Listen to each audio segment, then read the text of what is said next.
toxic, and energy poor planet that just about seems good enough for a colony of depressed humans huddled in underground cities. Wow, he's usually a bit more optimistic than that. But what if we think bigger? What if we take Venus, one of the most hostile and deadly places in the solar system, and turn it into a colony? Not by building lofty cloud cities, but by creating a proper second Earth. He said quickly though, like the best way to, implant a civilization on Venus is to a cloud city, because it's like a balmy day up in the clouds there, and there's even some like chemical stuff that we would need. So it's actually not a bad place to go. We literally could, like right now, create a cloud city on Venus. It would take a lot of money, right? Why it's much harder to do on the surface, I'm sure he's going to get to, right? Maybe it's something to do with the fact that it's 500 degrees centigrade, Celsius, sorry. It might be easier than you think. Venus is by far the hottest planet in the solar system, with a surface temperature of 460 degrees Celsius, hot enough to melt lead. This heat is due to the most extreme greenhouse effect in the solar system. CO2 is great at trapping heat. Even a rise from 0.03% to 0.04% in Earth's atmosphere is heating up our planet right now. Venus's atmosphere is 97% CO2. Also, Venus's atmosphere is 93 times denser than Earth's. Standing on Venus's surface would feel like taking a dive about 900 meters deep into the ocean. The pressure would kill you instantly. It's a truly horrible place, so why should we even bother? First and foremost, Venus is almost as big as Earth, and so just quickly, because I'm not sure he's going to touch it, what happened to Venus? Like, what did it do so wrong to end up like this? Well, we think at least there was a runaway greenhouse effect.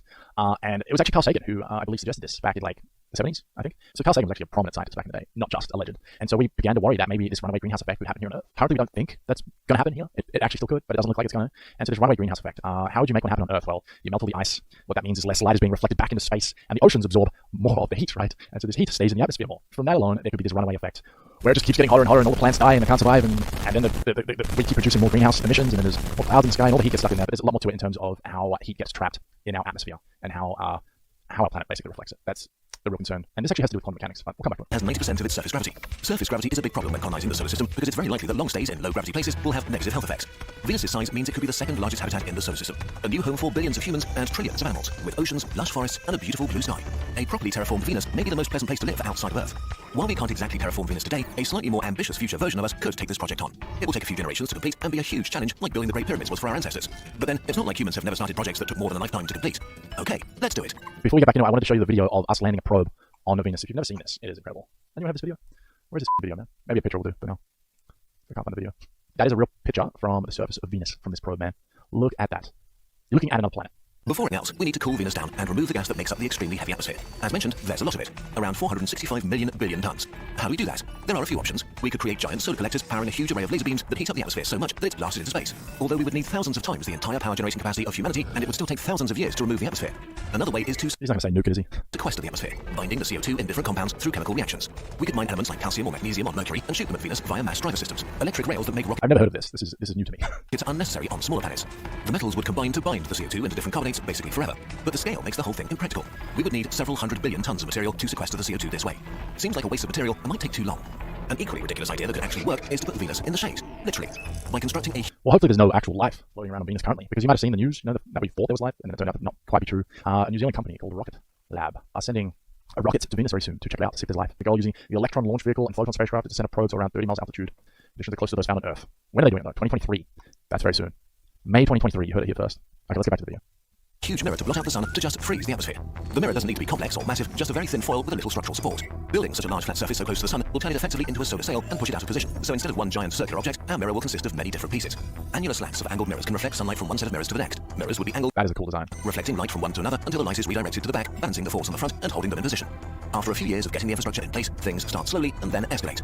For the first few decades, the atmosphere slowly cools down but stays dense and deadly, until after some 60 years, it reaches the critical temperature of 31 degrees Celsius. Suddenly, the great flood begins on Venus as CO2 turns to liquid at this pressure and begins to rain down. A constant global rainstorm of unbelievable proportions lasting 30 years. Alright, I'm convinced. Let's just do this. Let's pause real quick. Wait, I just gotta go to normal Twitter. You don't have to worry about people being depressed on Mars, like Kozak said they would be. Can people support that so we can actually get him to listen? Anyway, let's get back to this video. Sorry, guys.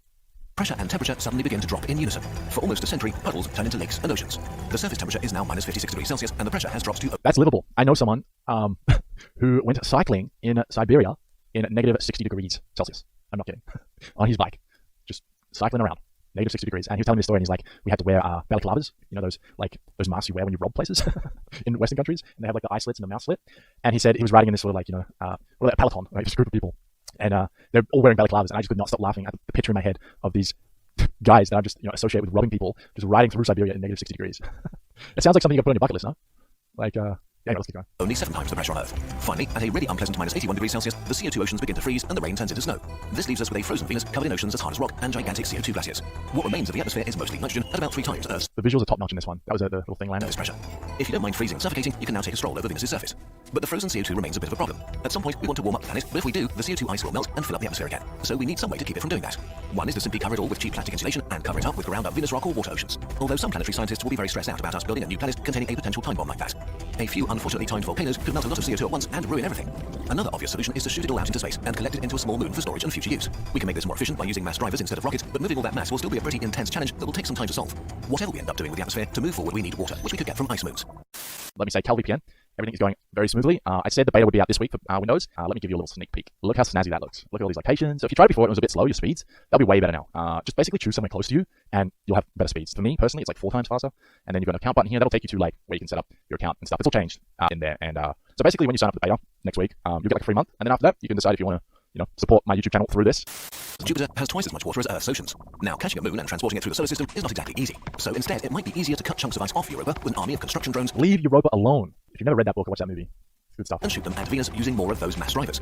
Space tethers could save us a lot of effort and energy here. We made a whole video explaining how they work, but in a nutshell, they are slings that can take the payload on both ends. On Europa, they do most of the work needed to catapult our ice to Venus. The ice hits the Venus tethers, which gently drop it into the atmosphere, where it falls down as snow. In exchange, the Venus tethers get to catch CO2 ice shot up from below and accelerate it into orbit. We can remove excess nitrogen using this same method to further lower our atmospheric pressure. After a few decades or centuries, Venus would be covered by a nice, shallow, frozen ocean a few hundred meters deep. It would look extremely different from today. A few continents and countless islands have formed. This is beginning to look a bit like our planet. Now the last and most magnificent phase of terraforming begins, making the atmosphere breathable and adding life. First, we need light though, and we need to heat the planet up again. A Venus day is 2,802 hours long, more than 160 That's a long day. I wouldn't want to work there. Earth days. So if we just remove that giant mirror, we would grill half of our planet. Even without the massive atmosphere, temperatures would reach unbearable levels.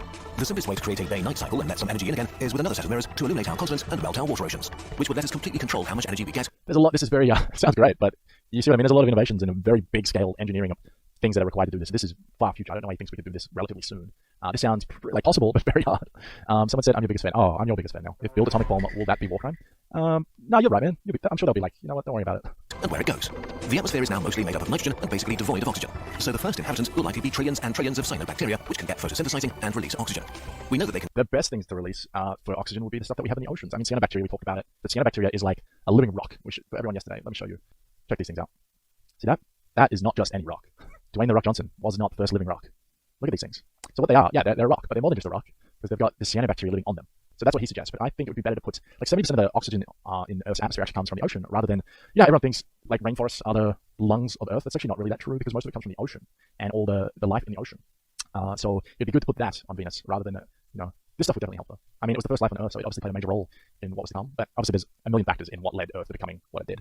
Anyway, let's get back to this video. Sorry. And quickly turn around the atmosphere of a planet because billions of years ago they were probably responsible for turning the toxic atmosphere of our young Earth into an atmosphere with enough oxygen for more complex animal life. But not only that, cyanobacteria can fix nitrogen from the atmosphere and turn it into nutrients that can be used by living beings. This way, they will essentially fertilize our dead ocean water and prepare it for more complex organisms. Okay, because outdid me. Didn't see that one coming, all right? Now, colonists need to grind down some of the former Venusian surface to make soil for nitrogen-fixing plants to grow on. Eventually, millions of trees would spread, creating large forests covering massive parts of the continent. Venus would turn green. To speed things up, CO2 would be strategically released to supply the plants and cyanobacteria. Areas already covered with plants could get extra daylight from our orbital mirrors, so the plants would be active for most of each day. Maybe we won't have to do this with the same plants and animals we know today. As genetic engineering matures and our understanding of genetics and the machinery of life expands, we might just engineer life as we need it. All in all, it would take several thousand years to make the atmosphere breathable by humans. In the meantime, you could stroll around with nothing more than regular clothes and an oxygen mask. Settlers would enjoy a vast new planet filled with resources and bathed in sunlight. They might think of new ways to use the vast amounts of carbon dioxide ice and nitrogen orbiting in space above. Industrial processes, rocket fuel, or even boosting the terraforming of another planet like tiny Mars. Venus is fully terraformed. Animals roam through vast ecosystems. Yeah, but is this easier than Mars? I'm not sure it is. I think Mars is probably still easier, so maybe I should delete that tweet. I mean, I think if we're going to do it to Mars, why not do it to Venus as well, right? Like, in the far future, this really could happen, and I hope it does. Cities are being constructed. Billions of settlers and their descendants make this world their home. They will see images of the past, how Venus was once the most hostile planet around, how it took hundreds of years to freeze hell and to ship in the oceans, and another few thousand years to make it possible to breathe freely. They will barely be able to believe it. Okay, maybe it's not that easy to terraform Venus, and a lot of things must go right for this future to become reality. But it is possible, and with technology that is within the reach of a motivated and slightly more advanced humanity that wants to venture into space. The only thing that's stopping it is our imagination, and that at least is a problem that's easy to overcome. If you think about it, your imagination is the only thing stopping you from doing all kinds of things. All you need. What do we think, guys? Should we do it? Maybe that can be my life purpose. Elon said on Mars, maybe I set my sights to Venus, and with all the money I make, if I make any from CalVPN, we'll put it straight towards colonizing, terraforming Venus. You heard it here first. That is going to be my life mission. We're going to bring, because Kurzgesagt has been, has helped me with these videos so much, we are going to bring his dream to life. That's my, you heard it here first. That's what we're doing, guys. So make sure you, buy CalVPN when it comes out. That way we can terraform Venus. Sells uranium cheap. I feel like you're gonna get me in trouble saying stuff like that, my friend. Average Pepsi drinker. 10 out of 10 video, 8 out of 10 plan. Yeah, no, 10 out of 10 video, I would say 4 out of 10 plan. I think we can do better than that. I mean, the video is sick, and the plan he described was definitely the most entertaining, right? And it looked cool, and it was probably fun to animate. But I think there are better ways of going about terraforming Venus.